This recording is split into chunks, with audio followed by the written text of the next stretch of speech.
Singapore. North Korean leader Kim Jong-un is a knowledgeable and well-mannered negotiator who wants his country to be regarded as a serious dialogue partner, a high-ranking official from South Korea's presidential office said on Monday, June 11, at an event in Singapore.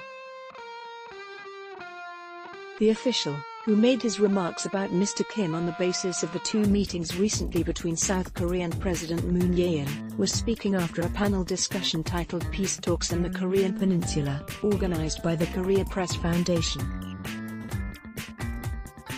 South Korea is not involved in the summit on Tuesday between Mr. Kim, who is chairman of the State Affairs Commission in North Korea, the nation's highest decision-making body, and U.S. President Donald Trump, but has a keen interest in its outcome. A delegation from Seoul is in Singapore, and closely monitored the working-level talks between North Korean and U.S. officials as they geared up for the historic meeting. In the process of dialogue with North Korea, respect and appropriate expression of manners will be needed, and that was what was discussed among working-level officials, the South Korean official said. Earlier at the same event, the South Korea government spokesman Nam Gwan-pyo told reporters that his government hopes the summit can put an end to the Korean War and the division of the peninsula. I believe that the arrival of the two leaders in Singapore on Sunday to kick off the summit itself carries a huge significance, said Mr. Nam, the deputy director of the Presidential National Security Office. Until the summit concludes, the two sides are expected to engage in intense negotiation, but we hope the summit will produce good results. He added, "We have come a long way and we are well aware that we still have a long way to go. I hope that tomorrow's summit can put an end to the structure of the world's last remaining Cold War and division of the Korean Peninsula. I look forward to seeing the door wide open to peace and prosperity on the Korean Peninsula."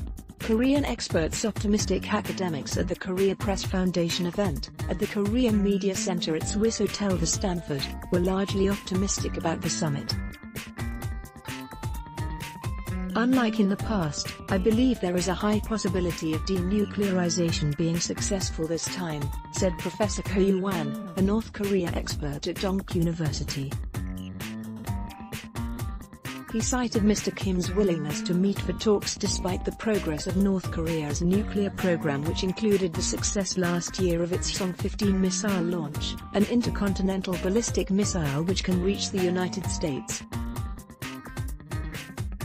"At the very point of war, they have begun talks," he said. The North Korean economy has also worsened under sanctions, and Mr. Kim is motivated to improve his people's welfare, he added.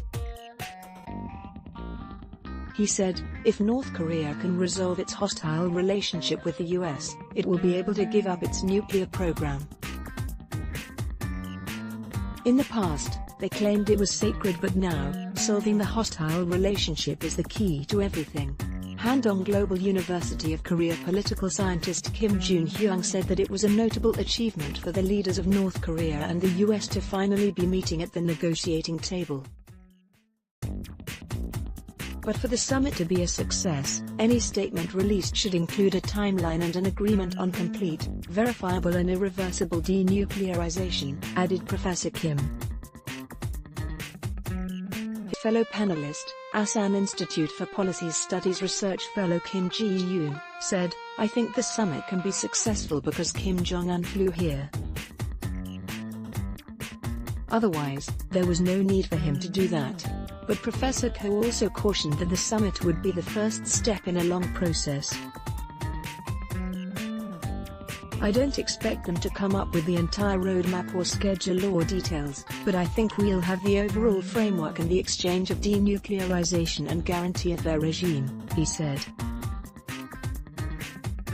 "Maybe we can look forward to, in July in Panmunjom, North Korea, South Korea and the United States meeting to declare the end of the Korean War," he added.